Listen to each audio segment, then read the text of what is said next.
জিতে গেলাম, এখন খুবই আনন্দিত, ভালো লাগছে, আনএক্সপেক্টেড, খুবই খুশি। দেশে দেশে বিশ্বকাপ ফাইনালের উন্মাদনা। নিউ ইয়র্ক থেকে মাদ্রিদ আছড়ে পড়ছে বিজয়ের ঢেউ। পরাজয়ে ক্ষুব্ধ সমর্থকদের বুয়েনোস আইরেসে দাঙ্গা, ভাঙচুর, পুলিশের সঙ্গে সংঘর্ষ।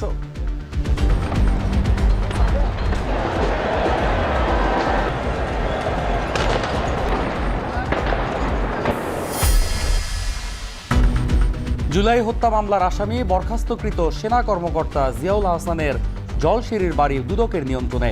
সাবেক ভূমিমন্ত্রী জাবেদের অবৈধ সম্পদের খোঁজে ফের অভিযান গুলশানে।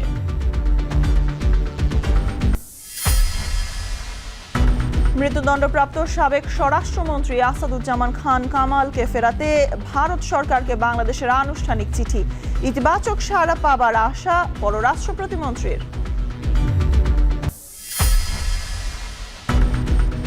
মাগুরা ও চুয়াডাঙ্গায় শিশু ধর্ষণ ও হত্যার আলাদা দুটি মামলায় দুজনের মৃত্যুদণ্ড। আবারও গ্রেপ্তার রিজেন্ট কাণ্ডে আলোচিত শাহেদ।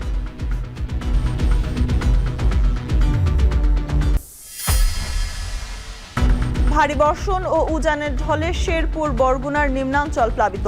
পানি বাড়ছে উপকূলের নদ নদীতে, বেড়িবাঁধ ধসের শঙ্কা। দুর্ভোগে সুরক্ষার বাইরে থাকা বাসিন্দারা।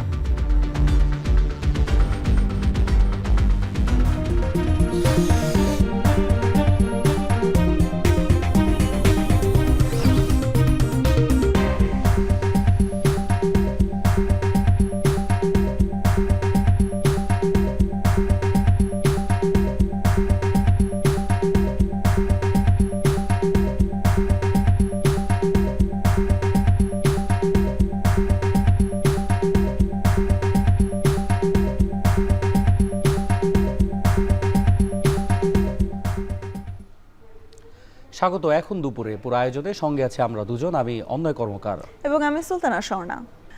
লিওনেল মেসিদের হারে বিষাদের নগরীতে পরিণত হলো ঢাকা বিশ্ববিদ্যালয় প্রাঙ্গণ। তবুও স্পেনের বিশ্বজয় আনন্দ উৎসবেরও দেখা মিলেছে কিছুটা। বিস্তারিত মাহফুজ আহমেদের প্রতিবেদনে।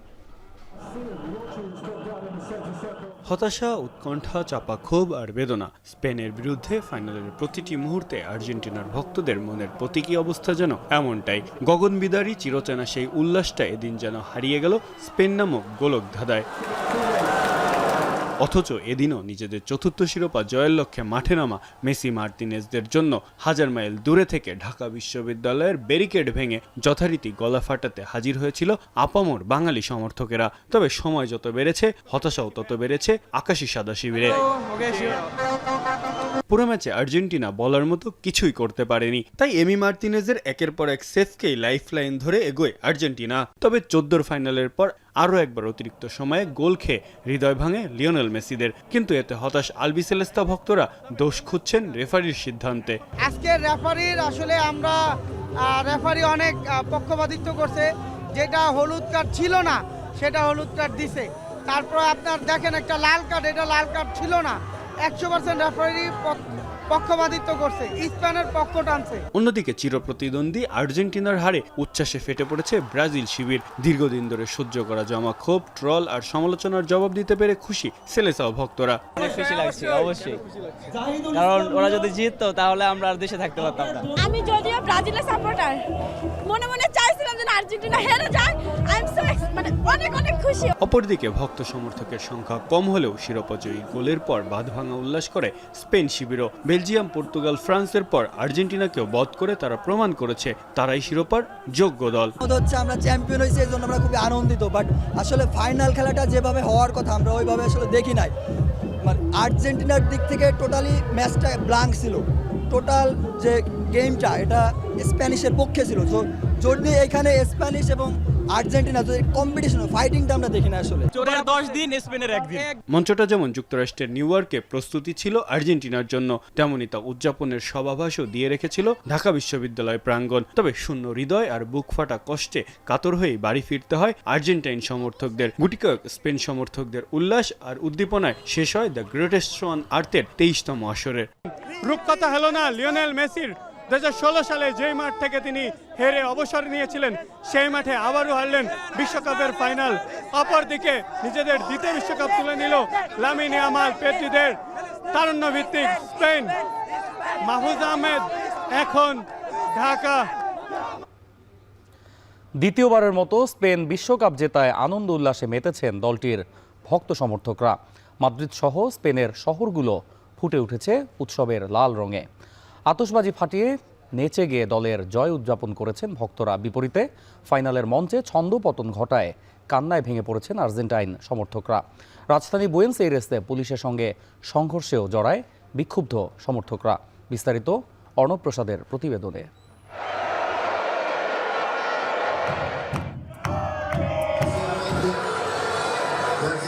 কোথাও বাঁধভাঙা উল্লাস, কোথাও পরাজয়ের পর ভক্তদের কান্না ও পুলিশের সঙ্গে বিক্ষুব্ধ সমর্থকদের সংঘর্ষে জড়িয়ে পড়া। বিশ্ব ফুটবলের 23তম আসরের মেগা ফাইনালের পর দুই বিপরীত মেরুতে স্পেন ও আর্জেন্টিনার সমর্থকরা। 16 বছর পর ফের স্পেন বিশ্বকাপের সোনালী ট্রফি উঁচিয়ে ধরায় গগনবিদারী উল্লাসে মেতেছেন দলের ভক্ত সমর্থকরা। রেফারি শেষ বাঁশি দেওয়ার সঙ্গে সঙ্গে নিউ ইয়র্কে স্টেডিয়ামের বাইরে আনন্দে মাতেন সমর্থকরা। এছাড়াও বিখ্যাত টাইমস স্কোয়ার ও সেন্ট্রাল পার্কের সামনে জড়ো হন স্পেন সমর্থকদের একাংশ। ইয়ামাল, রদ্রি, পেদ্রোদের হাতে শিরোপা ওঠায় আনন্দের নগরী এখন মাদ্রিদ। বর্ণিল আতশবাজি আর সমস্বরে নেচে গিয়ে বিজয় উদযাপনে মেতেছেন হাজার হাজার স্প্যানিশ। শুধু মাদ্রিদ নয়, পুরো স্পেনই এখন উদ্ভাসিত উদযাপনের লাল রঙে।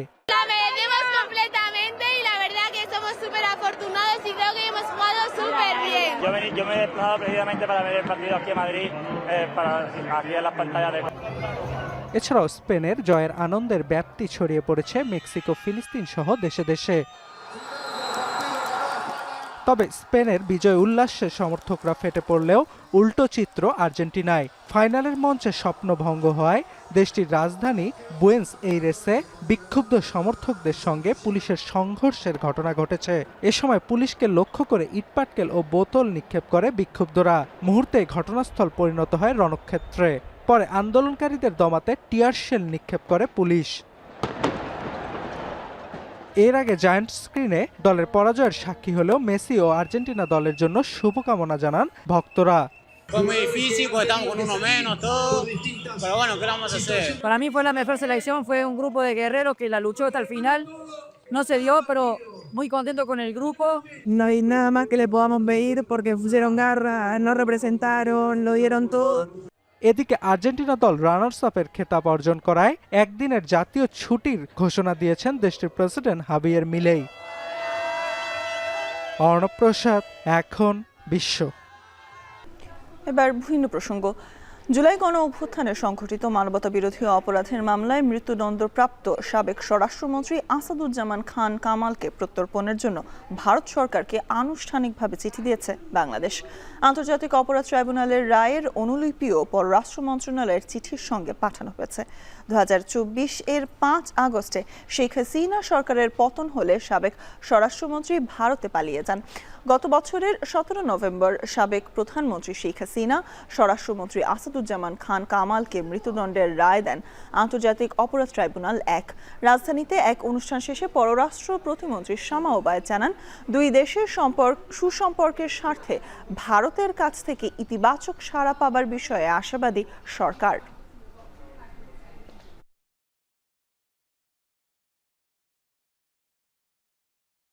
আসাদুজ্জামান খান বাংলাদেশের আইনে ওনার বিচার হয়েছে এবং উনি যেহেতু পলাতক আসামি, ওনাকে ফিরিয়ে আনার জন্য আমরা যে চিঠিটা দেওয়ার প্রয়োজন সেটাই আমরা দিয়েছি এবং এটা আমরা বারবার বলেছি আগেও যে কূটনৈতিক যে কূটনীতিতে যেই নর্মস আছে, যেই প্রোটোকল আছে, সেই প্রোটোকল অনুযায়ী আমরা এক্সট্রাডিশন ট্রিটির অনুযায়ী আসাদুজ্জামান কামালকে দেশে ফিরিয়ে এনে ওনার বিচারও সম্পন্ন করা হবে, ঠিক যেভাবে শেখ হাসিনা সহ অন্যান্য আসামিদের বিচার হবে।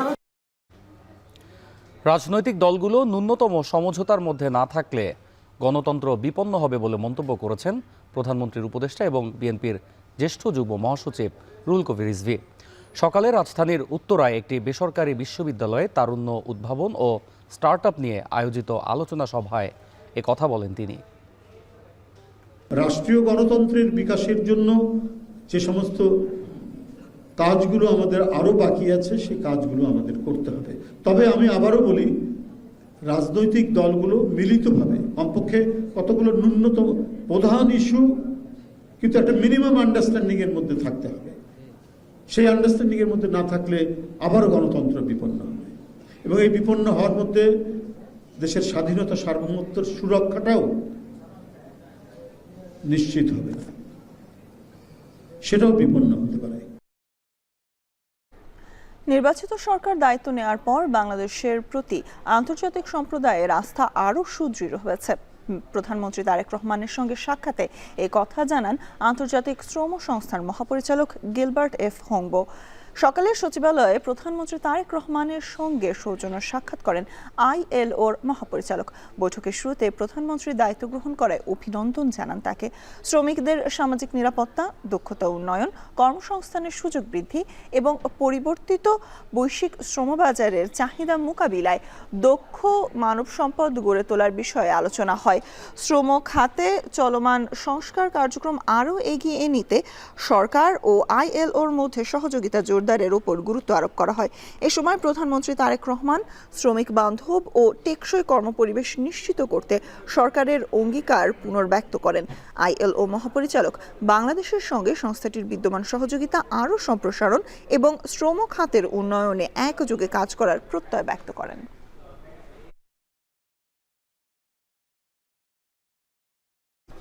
সাবেক ভূমিমন্ত্রী সাইফুজ্জামান চৌধুরীর গুলশানের ফ্ল্যাটে দ্বিতীয় দিনের মতো অভিযান চালাচ্ছে দুর্নীতি দমন কমিশন। এর আগে রোববার সেখান থেকে বিলাসবহুল সামগ্রী সহ দুর্নীতির আলামত পাওয়ার কথা জানায় সংস্থাটি। আর এ নিয়ে আরও জানাতে গুলশান থেকে সরাসরি যুক্ত হচ্ছেন সহকর্মী মাহবুব হাসান রিপন। রিপন, জানাবেন দ্বিতীয় দিনের অভিযানে এখন পর্যন্ত কোনো কিছু পেয়েছে কিনা দুদক? আলময়, এই মুহূর্তে দুদক অভিযান চালাচ্ছে, অর্থাৎ সাইফুজ্জামানের গুলশানের যে বাসা, সেই বাসায় যে দুটি ফ্ল্যাট রয়েছে সেই দুটি ফ্ল্যাটে তারা অভিযান চালাচ্ছে। সকাল 11টার দিকে দুদকের বিশেষ একটি টিম আসে, তার নেতৃত্ব দিচ্ছেন দুদকের উপপরিচালক মশিউর রহমান। তার নেতৃত্বেই এই বিশেষ টিমটি এসেছে এবং তারা দ্বিতীয় দিনের মতো, যেমনটি আপনি বলছিলেন, দ্বিতীয় দিনের মতো তারা অভিযান চালাচ্ছে এবং অভিযান শেষে হয়তোবা আমরা জানতে পাবো যে দ্বিতীয় দিন তারা আর কি পেলেন। এর আগে রোববার তারা দিনভর অভিযান চালায় এবং সেই অভিযানে বিপুল পরিমাণ বিভিন্ন অভিজাত সামগ্রী তারা উদ্ধার করেন। তার মধ্যে 300টির বেশি কোট, 532টির বেশি টাই, 8টি ঘড়ির বক্স, 3 সেট মুক্তার গয়না, 4টি ঝাড়বাতি, এরকম বেশ কিছু আলামত তারা সেখানে পান এবং এই সামগ্রীগুলো তারা উদ্ধার করেছেন বলে আমরা জানতে পেরেছি। যেটি হয়েছে যে আদালত 2 জুলাই একটি আদেশ দিয়েছিলেন, সেই আদেশের পরিপ্রেক্ষিতেই সাইফুজ্জামানের গুলশানে যে দুটি ফ্ল্যাট রয়েছে সেই ফ্ল্যাটের যে নিয়ন্ত্রণ, ব্যবস্থাপনা এবং তদারকি, সেই দায়িত্বটি দুদক নিয়ে নেয় এবং তারই প্রেক্ষিতেই দুদক কিন্তু এই অভিযান চালিয়েছে। এবং এর আগে আপনি জানেন যে সাইফুজ্জামান বিগত সরকারের প্রভাবশালী মন্ত্রী ছিলেন। তার আগে 2014 থেকে 2018 সাল পর্যন্ত তিনি প্রতিমন্ত্রীর দায়িত্ব পালন করেছেন। 19 থেকে 2023 সাল পর্যন্ত তিনি ভূমি মন্ত্রণালয়ের মন্ত্রীর দায়িত্ব পালন করেছেন এবং সেই সময়ে তার যে প্রভাব এবং যে দুর্নীতির যে খবর আমরা পেয়েছি, সেখান থেকে আমরা জানতে পারি যে তিনি প্রায় এখন পর্যন্ত তার বিভিন্ন জায়গাতে, যেমন আরবে তার যে ফ্ল্যাট রয়েছে সেই ফ্ল্যাটের জব্দ করেছে সরকার। এর আগে যুক্তরাজ্যে তার 518টি ফ্ল্যাট এবং অ্যাপার্টমেন্ট ছিল, সেটি ক্রয় করেছে সরকার। এই সমস্ত কিছু মিলে তার এখন পর্যন্ত 2320 কোটি টাকার সম্পদ তিনি তার যে সম্পদের পরিমাণ সেটি কিন্তু উদ্ধার করে সরকার। তো সবকিছু মিলে এই সাবেক মন্ত্রীর যে দুর্নীতির যে আলামত, সেই আলামতগুলি সংগ্রহ করছে দুদক এবং আমরা হয়তোবা তার অভিযান পরিচালনা শেষ হলে পরবর্তীতে আমরা জানতে পারবো যে তিনি তার এই ফ্ল্যাট থেকে আর কি পাওয়া গেল। এই ছিল আমার কাছে গুলশান থেকে সবশেষ অন্ময়। গুলশানে সাবেক ভূমিমন্ত্রীর বাড়িতে দুদকের অভিযানের বিষয়ে জানাচ্ছিলেন সহকর্মী মাহবুব হাসান রিপন। এদিকে গুমের মামলায় অভিযুক্ত সেনাবাহিনী থেকে বরখাস্ত মেজর জেনারেল জিয়াউল আহসানের পূর্বাচলের জলসিঁড়ির বাড়িতেও অভিযান চালাচ্ছে দুদক। এ নিয়ে আরও জানাতে ঘটনাস্থল থেকে যুক্ত হচ্ছেন সহকর্মী আরিফ হোসেন।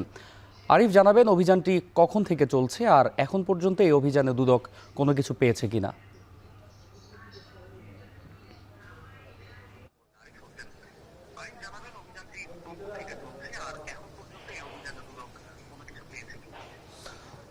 তন্ময়, মূলত পক্ষে অভিযানটি শুরু হয়েছে 10:30টার কিছু পরে। এই নারায়ণগঞ্জের যে দুদিকের সহকারী উপপরিচালক রয়েছেন হাফিজুল ইসলাম, তার নেতৃত্বেই এখানে অভিযান চলছে। এই যে বাড়িটি দেখছেন, এই বাড়িটি জয়িতা বাড়ি। এটার উপরের দিকে 7 এবং 8 তলা যে রয়েছে সেই দুটি ফ্ল্যাটই মূলত অভিযান চালানো হচ্ছে। এখানে আমরা এসে কথা বলে জানতে পেরেছি এই দুটি ফ্ল্যাটে তিনি থাকতেন, অর্থাৎ 5 আগস্টের আগে। আপনি নিশ্চয়ই জানেন জিয়াউল হাসান এনটিএমসির মহাপরিচালক ছিলেন এবং সেই সময় বিগত আওয়ামী লীগ সরকারের আমলে 15 বছরে তিনি বিভিন্নভাবে গুম, খুন থেকে বিরোধী মত দমনের বিভিন্ন চেষ্টা করেছেন এবং তার বিরুদ্ধে এই অভিযোগগুলো রয়েছে। এছাড়া এই যে দুটি বাড়ি, এই যে বাড়িটি রয়েছে, এই বাড়ির দুটি ফ্ল্যাটে তিনি থাকতেন, বসবাস করতেন। সেখানে আমরা দুদকের কর্মকর্তাদের সাথে কথা বলার চেষ্টা করেছিলাম। তারা আমাদেরকে জানিয়েছেন উপরে ওঠা সম্পূর্ণভাবে নিষিদ্ধ। কেন, কি জন্য নিষিদ্ধ, কেন দুদকের পাশাপাশি আমরাও ভেতরে ঢুকতে পারবো না অথবা এই তথ্য জানাতে পারবো না, সে বিষয়টা কি নির্দিষ্ট করে তারা কিছু বলেননি। তবে বলছেন উপরে যাওয়া যাবে না, তারা আমাদেরকে তথ্য দেবেন। আমরা বলেছিলাম যে তাদের ওখানে যেতে, যদিও আমরা এই মুহূর্তে বৃষ্টির মধ্যে বাইরে দাঁড়িয়ে আছি, বাইরে দাঁড়িয়ে আপনাদেরকে তথ্য জানাচ্ছি। আপনারা নিশ্চয়ই জানেন যে দুদকের মামলাটি ছিল সেটি 22 কোটির 27 লাখের কিছু বেশি টাকা, যেটি তিনি মানি লন্ডারিং করেছেন এবং তার জ্ঞাত আয় বহির্ভূত তিনি সম্পত্তি অর্জন করেছেন, এর জন্য দুদক মামলাটি করেছে। এছাড়া $55,000 বেশি তিনি কিন্তু জমা করেছিলেন, যেটি আইন বহির্ভূত। এছাড়া তার যে 8টি ব্যাংক হিসাব রয়েছে, সেই 8টি ব্যাংক হিসেবে বিভিন্নভাবে 342 কোটি টাকা লেনদেনের তথ্য রয়েছে। এই সব কিছু মিলিয়েই দেখা হচ্ছে যে এখানে কি ধরনের অভিযান চলছে এবং এই অভিযানে উপরের ফ্ল্যাটে কারা রয়েছেন এবং দুদকের কর্মকর্তারাই বা কেন, যেখানে সাংবাদিকরা নিচে উপস্থিত রয়েছেন তারপরও তাদের ছাড়া অথবা উপরে যেতে দিচ্ছেন না, সে বিষয়টি এখন পর্যন্ত নিশ্চিত নয়। তবে আমরা এই যে ভেতরে ঢুকেছি এবং এই যে লিফটটি রয়েছে, এই লিফটটি কিন্তু কোনোভাবেই কার্ড ছাড়া চলবে না, অর্থাৎ আপনি চাইলেও এটির ভেতরে দিয়ে উপরে যেতে পারবেন না এবং সিঁড়ি থেকে যাওয়া সম্পূর্ণ নিষিদ্ধ করে রেখেছে। এবং এখানে দায়িত্বশীল যারা পুলিশ কর্মকর্তা রয়েছেন তাদের সাথেও আমরা কথা বলেছিলাম। তারা বলছেন যে এই সব আসবাবপত্র অথবা যেই সব দামি পণ্য রয়েছে তার সিজার লিস্ট চলছে উপরে এবং সেই সিজার লিস্ট শেষে তারা সম্পূর্ণ তথ্য আমাদেরকে দিবেন। এখন পর্যন্ত আমরা কর্মকর্তাদের সাথে কথা বলেছিলাম এবং আমরা তাদের সাথে কথা বলার চেষ্টা করেছিলাম। তারা বলছেন দুদকের অফিসিয়ালভাবেই দুদক কর্তৃপক্ষ তাদেরকে যেই সেগুনবাগিচার অফিস রয়েছেন সেখান থেকেই তথ্য জানাবেন। তন্ময়, সেনাবাহিনী থেকে বরখাস্ত মেজর জেনারেল জিয়াউল আহসানের পূর্বাচলের বাড়িতে অভিযান চালাচ্ছে দুদক। এ নিয়ে জানাচ্ছিলেন সহকর্মী আরিফ হোসেন। চট্টগ্রামে শিশু আইনি হত্যা মামলায় একমাত্র আসামি রুবেলকে মৃত্যুদণ্ডের আদেশ দিয়েছেন আদালত। এছাড়া চুয়াডাঙ্গায় শিশু মরিয়ম ধর্ষণ ও হত্যা মামলায় এবং মাগুরায় স্কুল ছাত্রী রাজিয়া ধর্ষণ ও হত্যা মামলায় 2 জনকে ফাঁসির আদেশ দিয়েছে আদালত। আইনজীবী জানান, চুয়াডাঙ্গার জীবননগরে 2023 সালে শিশু মরিয়মকে ধর্ষণের পর হত্যা করে কয়েকজন দুর্বৃত্ত। ঘটনার পরের দিন নিহতের পিতা বাদী হয়ে জীবননগর থানায় অজ্ঞাত ব্যক্তিদের আসামি করে মামলা দায়ের করেন। এরপর স্থানীয় একটি ইট ভাটার সিসিটিভির ফুটেজ দেখে ধর্ষণ ও হত্যা মামলার আসামি আবুল হোসেন ফটিককে গ্রেপ্তার করে পুলিশ। এ মামলায় 31 জন সাক্ষীর সাক্ষ্য গ্রহণ শেষে রায় দেন আদালত। এদিকে 2022 সালের মাগুরায় শ্রীপুরে 6ষ্ঠ শ্রেণীর শিক্ষার্থী রাজিয়া খাতুন বাড়ি থেকে নিখোঁজ হওয়ার একদিন পর পাশের কুমার নদ থেকে তার লাশ উদ্ধার করে পুলিশ। এই ঘটনায় আদালত 11 জনের সাক্ষ্য গ্রহণ শেষে ওই মামলায় হাসান শেখকে ফাঁসির আদেশ দেন।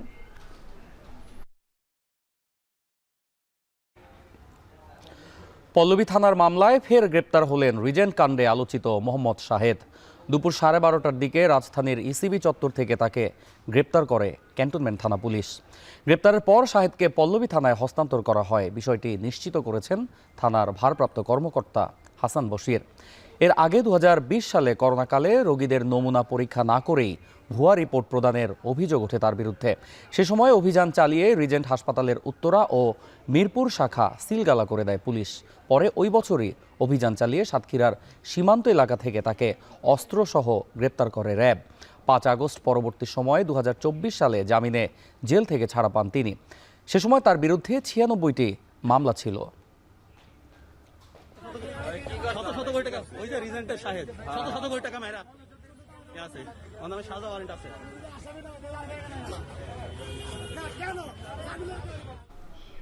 গ্রামীণ পর্যায়ে সোলার প্যানেল স্থাপনের জন্য এনজিওগুলোকে এগিয়ে আসার আহ্বান জানিয়েছেন বিদ্যুৎ ও জ্বালানি মন্ত্রী ইকবাল হাসান মাহমুদ টুকু। সকালে চীন মৈত্রী সম্মেলন কেন্দ্রে এনডিপির সেমিনারে অংশ নিয়ে তিনি আরও বলেন, প্রাথমিক পর্যায়ে সোলার থেকে 10,000 মেগাওয়াট বিদ্যুৎ উৎপাদনের পরিকল্পনা করছে সরকার। সোলার এনার্জিটাকে আমরা খুব পপুলারাইজ করার চেষ্টা করছি। আপনারা সবাই যদি সহযোগিতা করেন, সোলার এনার্জি যদি আমরা প্ল্যান করছি 10,000 মেগাওয়াট এই আগামী আমাদের টার্মে করব। 10,000 মেগাওয়াট করলে আমার 10,000 মেগাওয়াটের এনার্জি ইম্পোর্ট বন্ধ হবে এবং আমার যে সারপ্লাস টাকাটা হবে সেই টাকাটা আমরা অন্য ডেভেলপমেন্টের খাতে আমরা ব্যবহার করতে পারবো। তো সেইখানে আপনার রিনিউয়েবল এনার্জিতে আপনাদের একটা বিরাট রোল আছে। আপনারা বলছেন ফান্ড নাই, আপনারা রিনিউয়েবল এনার্জিতে আসেন, দেখেন কত ফান্ড পান। ভারী বর্ষণ ও উজানের ঢলে আবারও বৃদ্ধি পাচ্ছে দেশের বিভিন্ন নদ নদীর পানি। পানিবন্দী হয়ে ভোগান্তিতে হাজারো মানুষ। এদিকে টানা বর্ষণে প্লাবিত হয়েছে শেরপুর বরগুনার নিম্নাঞ্চল। বেড়িবাঁধে ধসের শঙ্কায় আতঙ্কিত উপকূলবাসী। বৈরী আবহাওয়ায় ব্যাহত হচ্ছে মাছ শিকারও। বিস্তারিত প্রতিবেদনে। টানা ভারী বর্ষণ ও ভারত থেকে নেমে আসা পাহাড়ি ঢলে বিপদসীমার উপরে বইছে শেরপুরের চেল্লাখালী নদীর পানি। বাড়ছে ভোগাই ও মহারশী নদীর পানিও। প্লাবিত হয়েছে ঝিনাইগাতি ও নালিতাবাড়ী উপজেলার নিম্নাঞ্চল। দ্রুত পানি বৃদ্ধির ফলে নালিতাবাড়ী উপজেলার 10 থেকে 12টি গ্রামের কয়েক হাজার মানুষ পানিবন্দী হয়ে পড়েছে। তীব্র স্রোতে ভেসে গেছে কয়েকটি মাছের ঘের ও সদ্য রোপণকৃত আমনের বীজতলা। বন্যা পরিস্থিতি মোকাবেলায় সব ধরনের প্রস্তুতির পাশাপাশি বন্যার্ত পরিবারের জন্য চালসহ শুকনো খাবারের ব্যবস্থা করা হয়েছে বলে জানিয়েছে জেলা প্রশাসন। বাড়িঘর তলায় গেছে গা, রাস্তা রুট তলে গেছে গা, এই জ্বালাজুলা সব তলে। আজকে রাতে যে বন্যাটা আসলে আপনার মনে করেন আমরা ধানের বীজ রোপণ করছিলাম, এখন তো এই বন্যায় আপনার ধানের বীজটা বর্তমানে একদম পুরোপুরি শেষ পর্যায়ে শেষ। এই যে আমরা রাস্তায় দাঁড়ায় রয়েছি, এই রাস্তাটা ওই 2004-এও পানি এই রাস্তাটা গড়ায় নাই। এদিকে উজানের ভারী বর্ষণে নেত্রকোনা সোমেশ্বরী সহ বেড়েছে বিভিন্ন নদ নদীর পানি। তবে এখনও বন্যা পরিস্থিতি ও জলাবদ্ধতার সৃষ্টি হয়নি বলে জানিয়েছে পানি উন্নয়ন বোর্ড। টাঙ্গাইলের গোপালপুরে ধসে গেছে যমুনা নদী রক্ষাবাঁধের কিছু অংশ। এতে ঝুঁকিতে রয়েছে ভুয়াপুর তারাকান্দি সড়ক। গতকাল থেকে বন্ধ রয়েছে এই সড়কে যান চলাচল। স্থানীয়দের অভিযোগ, মাসখানেক ধরে ভাঙন শুরু হলেও ভাঙন রোধে কোনো ব্যবস্থা নেয়নি পাওবো। যে ব্লকগুলো দেওয়া হয়েছিল সেই ব্লকগুলো কি পরিপূর্ণ কিনা সেটা তদন্ত করা আছে কিনা সেটা জানা নেই। বর্তমানে বাস ট্রাক ভ্যান সব বন্ধ আছে। টানা বর্ষণে সাতক্ষীরার উপকূলীয় এলাকায় একের পর এক বেড়িবাঁধে ধস ও ফাটল দেখা দিয়েছে। শ্যামনগর ও আশাশুনি উপজেলায় প্রায় 20 কিলোমিটার বেড়িবাঁধ রয়েছে ঝুঁকিপূর্ণ অবস্থায়। জোয়ারের পানির চাপ বাড়লে বাঁধ ভেঙে বিস্তীর্ণ এলাকা প্লাবিত হওয়ার আশঙ্কায় স্থানীয়রা। এদিকে অমাবস্যার জোয়ারে বরগুনার পায়রা, বিষখালী ও বলেশ্বর নদীর পানি বেড়েছে। এতে তলিয়ে আছে জেলার নিচু ও চরাঞ্চল। চরম দুর্ভোগে বেড়িবাঁধের বাইরে থাকা বাসিন্দারা। সাগর উত্তাল থাকায় মাছ ধরতে না পেরে উপকূলে ফিরে এসেছে হাজারো ট্রলার। এই পানি উঠে গেলে রাস্তা ভরে যায় পানিতে, আমরা গাড়ি চালাইতে পারি না, মানুষ কর্মজীবী যারা আছে কর্মস্থলে যাইতে পারে না। আমরা খুবই আতঙ্কের মধ্যে থাকি। সরকার আমাদের বেড়িবাঁধটা যদি একটু ভালো করে বাঁধার চেষ্টা করতো। এছাড়া পটুয়াখালীর কলাপাড়ায় টিয়াখালী নদীর পানির তোড়ে ধসে পড়েছে একটি আঞ্চলিক সড়ক। সাদ ইসলাম শামস, এখন। ভারী বর্ষণ ও উজানের ঢলে আবারও বৃদ্ধি পাচ্ছে দেশের বিভিন্ন নদ নদীর পানি। এ বিষয়ে আরও জানাতে বরগুনার নদীবন্দর থেকে যোগ দিচ্ছেন সহকর্মী সুজন আকন এবং শেরপুরের নালিতাবাড়ি থেকে যুক্ত হবেন সহকর্মী জাহিদুল খান সৌরভ। প্রথমে যোগ দিতে চাই সুজনের সাথে। সুজন, বৃষ্টিপাতের আরও আশঙ্কা রয়েছে কিনা এবং তার পাশাপাশি জানাবেন আবহাওয়ার পূর্বাভাস কি বলছে? স্বর্ণা, আসলে সকাল থেকেই কিন্তু থেমে থেমে কিছুক্ষণ মুষলধারে বৃষ্টি, আবার কিছুক্ষণ গুড়ি গুড়ি বৃষ্টির মধ্যেই কিন্তু আজকে পুরো দিনটাই কিন্তু বরগুনার এমনটাই চলছে। আরেকটি বিষয় আপনাকে জানিয়ে রাখতে চাই, উপকূলীয় মানুষের কিন্তু রক্ষা কবচ হিসেবে কিন্তু বেড়িবাঁধকে বলা হয়। সেই বেড়িবাঁধ যদি দুর্বল কিংবা অক্ষত বেড়িবাঁধ হয়, সেটি কিন্তু উপকূলের মানুষের জন্য একটি আতঙ্কের কারণ হয়ে দাঁড়ায়। এমনটি কিন্তু অভিযোগ করেছেন এই উপকূলীয় মানুষরা। বিশেষ করে পায়রা, বিষখালী এবং বলেশ্বর এই 3 নদীর পার্শ্ববর্তী যেসব বেড়িবাঁধ রয়েছে, সেই বেড়িবাঁধের বাইরে এবং ভেতরে যারা বসবাস করে তারা কিন্তু অভিযোগ করেছেন যে এর বিগত বছরগুলোতেও কিন্তু তারা দেখেছেন যে এই দুর্বল বেড়িবাঁধের কারণে কিন্তু সেই বেড়িবাঁধ ভেঙে কিংবা সেই বেড়িবাঁধ উপচে কিন্তু লোকালয়ে পানি প্রবেশ করে কিন্তু তাদের জানমালের ব্যাপক ক্ষতি হয়েছে। বিশেষ করে তাদের গবাদি পশু কিংবা মাছের ঘেরের কিন্তু বেশ ক্ষতির সম্মুখীন কিন্তু তারা হয়েছে। তারা কিন্তু বারবারই বলেছেন যে সরকারের কাছে তারা দাবি করছেন যে উপকূলে যেসব বেড়িবাঁধ নির্মাণ করা হবে, সেসব বেড়িবাঁধ যাতে টেকসই এবং মজবুতভাবে তার সেই বেড়িবাঁধ তৈরি করা হয়, এমনটাই কিন্তু জানিয়েছে। অন্যদিকে কিন্তু এই যে বৈরী আবহাওয়া চলছে, বিশেষ করে সমুদ্র কিন্তু বেশ উত্তাল রয়েছে, যার কারণে সমুদ্রে কিন্তু জেলেরা যারা ইলিশ শিকার কিংবা সামুদ্রিক মাছ যারা শিকার করে, সেই জেলেরা কিন্তু বেশ বেকায়দায় পড়েছে। অর্থাৎ এইসব জেলেরা কিন্তু, উপকূলীয় জেলেরা কিন্তু বেশিরভাগ জেলেরাই এনজিও কিংবা সাধারণ যেসব লোন রয়েছে বা ঋণ রয়েছে, সেই ঋণ নিয়েই কিন্তু তারা জীবনযাপন করে। অর্থাৎ সমুদ্রে অবস্থান করতে গেলেও তাদের ঋণ নিয়েই তাদের সেই সমুদ্রে যেতে হয়। সব মিলিয়ে কিন্তু তারা বেশ বেকায়দায় পড়েছে। অর্থাৎ দীর্ঘ 58 দিনের নিষেধাজ্ঞা শেষে তারা এই ভরা মৌসুমে ইলিশ শেষ করার পরেও কিন্তু তারা এই বৈরী আবহাওয়ার কারণে মাছ শিকার করতে পারছেন না। তো এই ছিল আমার কাছে বরগুনা থেকে সব শেষ। এই পর্যায়ে যোগ দিতে চাই সৌরভের সাথে, তিনি রয়েছেন শেরপুরে। সৌরভ, শেরপুরে পানিবন্দী মানুষের জন্য প্রশাসনের পক্ষ থেকে কোনো সহায়তা নেওয়া হয়েছে কিনা এবং বেড়িবাঁধগুলো সম্পর্কেও আসলে জানাবেন।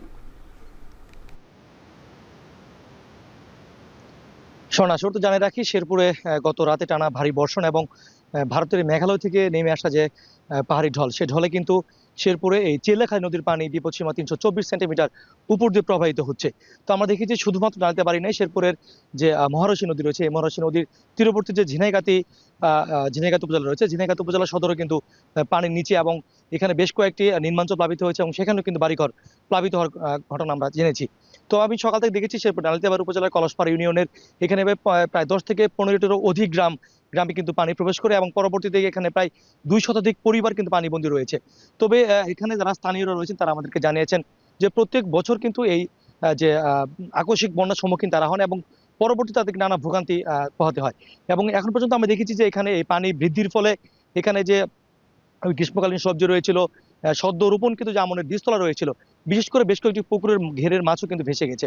তবে স্থানীয়রা আমাদেরকে বলছেন যে এখানে যে কলসপাড় ইউনিয়ন রয়েছে নালিতাবাড়ী উপজেলার, এখানে এই শেরপুর থেকে নালিতাবাড়ী পর্যন্ত যে বাইপাস সড়কটি রয়েছে, সেখানে প্রায় 5টিরও অধিক কিন্তু ছোট বড় কালভার্ট এখানে কিন্তু প্রভাবশালী মহল যারা রয়েছে তারা কিন্তু বন্ধ করে দিয়েছে এবং পরবর্তীতে এই বন্ধ করার ফলে কিন্তু এই চিল্লাখালী নদীর যে পানির স্বাভাবিক গতিপথ এবং প্রবাহিত হওয়ার যে বিষয়গুলো, সেগুলো কিন্তু বন্ধ রয়েছে এবং এই প্রবাহিত না হওয়ার কারণে কিন্তু এখানে যে আকস্মিক বন্যার সম্মুখীন তারা হচ্ছে এবং তারা কিন্তু অনেকটাই ভোগান্তি তাদেরকে পোহাতে হচ্ছে। তবে এখন পর্যন্ত আমরা দেখেছি যে পানিবন্দী পরিবারের কষ্ট অনেকটাই রয়েছে এবং আমি পানি উন্নয়ন পরিষদের কথা বলেছি, তারা বলছেন যেহেতু এখন পর্যন্ত আকাশ মেঘলা রয়েছে, বৃষ্টিপাত কমে গেছে, দ্রুত সময়ের মধ্যে পানি নেমে যাবে এবং জেলা প্রশাসন থেকে আমাদেরকে জানিয়েছেন যে বন্যার্ত যারা রয়েছে তাদেরকে শুকনো খাবার সহ অন্যান্য ব্যবস্থা তাদের দ্রুত সময়ের মধ্যে গ্রহণ করা হবে। তো এই ছিল আমার কাছে শেরপুরে চিল্লাখালী নদী এবং পানি বৃদ্ধি সর্বশেষ চিত্র। সহকর্মী সুজন এখন যুক্ত ছিলেন আমাদের সাথে বরগুনা থেকে এবং শেরপুর থেকে যোগ দিয়েছিলেন সহকর্মী জাহিদুল খান সৌরভ। সিলেটে আবারও ভয়ঙ্কর রূপ নিয়েছে হাম। গেল 72 ঘন্টায় হামের উপসর্গ নিয়ে আরও 7 শিশুর মৃত্যু হয়েছে। এতে পুরো বিভাগে উদ্বেগ ও আতঙ্ক ছড়িয়ে পড়েছে। রোগীর চাপে সাধারণ ওয়ার্ড থেকে শুরু করে আইসিইউ সবখানে শয্যা সংকট তীব্র আকার ধারণ করেছে। সময়মতো টিকা না পাওয়াকেই এর অন্যতম কারণ হিসেবে দেখছেন বিশেষজ্ঞরা। অন্যদিকে স্বাস্থ্য বিভাগ বলছে রোগের সংক্রমণ বৃদ্ধির প্রকৃত কারণ অনুসন্ধানে বিশেষজ্ঞদের সঙ্গে সমন্বয় করে প্রয়োজনীয় সিদ্ধান্ত নেওয়া হবে। সিলেট থেকে সন্দীপন শুভর প্রতিবেদন। প্রিয়জনের সুস্থতার আশায় ঘন্টার পর ঘন্টা অপেক্ষা করছেন স্বজনরা, কিন্তু অনেক সময় সেই অপেক্ষার অবসান ঘটছে সুখের সংবাদে। হামের ভয়াবহ ছোবলে প্রতিদিনই দীর্ঘ হচ্ছে মৃত্যুর মিছিল। শুধু আইসিইউ নয়, হাসপাতালের শিশু ওয়ার্ড, সাধারণ ওয়ার্ড, এমনকি এক্স-রে বিভাগেও বাড়ছে রোগীর চাপ। প্রতিদিনই নতুন নতুন শিশু ভর্তি হচ্ছে হামের জটিল উপসর্গ নিয়ে। গত 3 দিনেই হামে আক্রান্ত হয়ে 7 জন শিশুর মৃত্যু পরিস্থিতিকে আরও উদ্বেগজনক করে তুলেছে। তোর ঘুরে যায়, এরপরে ওই যে শরীরে পুষাল হয় আর বাচ্চার শ্বাস প্রশ্বাস একটু বেড়ে যায়, আর অনেক কষ্ট হয়েছে বাচ্চার খুব। আমরাও অনেক ক্লান্ত হয়ে ধরে ওই হসপিটালে ডাক্তারের যে ওই চিকিৎসার কারণে আমার বাচ্চা সুস্থ আছে, আইসিইউতে আছে, 10 মাস ওনার বয়স। পয়লা শ্বাসকষ্ট আছিল, আমরা উসমানিতে আসলাম 5 দিন, আর এখন ওই গেছে কি হাম হওয়ার পরে শ্বাসকষ্ট নিমুনি বাড়ি গেছে। জ্বর ছিল, দুধ মায়ের দুধটা নিয়ে খাইতে পারছে না, এখন আগের চেয়ে মোটামুটি একটু ভালো, জ্বরও কমছে। বিশেষজ্ঞ চিকিৎসকদের মতে হামের সংক্রমণ বাড়লেও এর একক কোনো কারণ এখনো নিশ্চিত হওয়া যায়নি। তবে সময়মতো টিকা না নেওয়ায় শিশুদের মধ্যেই সংক্রমণ ও জটিলতা বেশি দেখা যাচ্ছে। ব্রঙ্কোনিউমোনিয়া, হার্ট ফেইলিওর ও পুষ্টিসহ বিভিন্ন জটিলতার কারণেই অধিকাংশ শিশুর মৃত্যু হচ্ছে বলে জানিয়েছেন তারা। মানুষজনের সচেতনতার অভাব দেখা যাচ্ছে, একই পরিবারের আক্রান্তরা বেশি আসছেন। আমাদের এখানে যে ভর্তি হওয়া রোগী দেখা যাচ্ছে ম্যাক্সিমাম হচ্ছে একই পরিবারের, এবং কিছু কিছু এরিয়া আছে যেখান থেকে ম্যাক্সিমাম রোগীরা আসছেন। তো আমরা আশাবাদী ছিলাম যে ভ্যাকসিনেশন প্রোগ্রামের পরে এটা কমে আসবে, রোগী ভর্তির সংখ্যা কমে আসবে, কিন্তু হঠাৎ করে বেড়ে যাওয়ায় আমরা একটা কারণ উদ্ঘাটনের জন্য আমরা বিশেষজ্ঞদের কাছ থেকে মতামত নেওয়ার পরিকল্পনা করেছি। বিশেষ করে শিশু বিশেষজ্ঞ যারা আছেন এবং যারা এপিডেমিওলজিস্ট আছেন ওনাদের কাছ থেকে আমরা মতামত নিয়ে সেই অনুযায়ী স্বাস্থ্য অধিদপ্তর এবং স্বাস্থ্য মন্ত্রণালয় কাজ করবে। স্বাস্থ্য বিভাগের তথ্য অনুযায়ী চলতি মাসেই এখন পর্যন্ত হামে আক্রান্ত হয়ে মারা গেছে 22 জন, আর গত 4 মাসে সিলেট বিভাগে মোট মৃত্যুর সংখ্যা দাঁড়িয়েছে 103 জনে, যার মধ্যে 102 জনই শিশু। ভয়ঙ্কর এই পরিস্থিতি নিয়ন্ত্রণে টিকাদান কর্মসূচি জোরদার, সচেতনতা বৃদ্ধি এবং প্রয়োজনীয় চিকিৎসা সুবিধা নিশ্চিত করার দাবি জানিয়েছেন সংশ্লিষ্টরা। সন্দীপন শুভ, এখন সিলেট। 163 ধারা ভঙ্গ করে ভারতের পার্লামেন্ট ভবন অভিমুখে ককরোচ জনতা পার্টির পদযাত্রায় আইন শৃঙ্খলা বাহিনীর লাঠিচার্জের ঘটনা ঘটেছে। দফায় দফায় সংঘর্ষে দেখা দেয় বিশৃঙ্খলা। এর আগে তাদের সমাবেশ ঘিরে দিল্লির যন্তর মন্তরে নির্ধারিত স্থান ছাড়া অন্য সব জায়গায় সব ধরনের সভা সমাবেশ, বিক্ষোভ ও মিছিল নিষিদ্ধ করে বিবৃতি দেয় দিল্লি পুলিশ। এদিকে ভারতীয় সংসদের বর্ষাকালীন অধিবেশনের প্রথম দিনে দিল্লি জুড়ে নেওয়া হয় কড়া নিরাপত্তা ব্যবস্থা। সড়কের গুরুত্বপূর্ণ পয়েন্ট আটকে দেওয়া হয় ব্যারিকেড দিয়ে। নিরাপত্তা শঙ্কায় বন্ধ করে দেওয়া হয় দিল্লির 5টি মেট্রো স্টেশন ও কিছু জায়গায় মোবাইল ইন্টারনেট সেবা। এদিকে শিক্ষামন্ত্রীর পদত্যাগের দাবিতে ককরোচ জনতা পার্টির সমর্থনে অনশন চালিয়ে যাচ্ছেন অধিকার কর্মী সোনম ওয়াংচুক।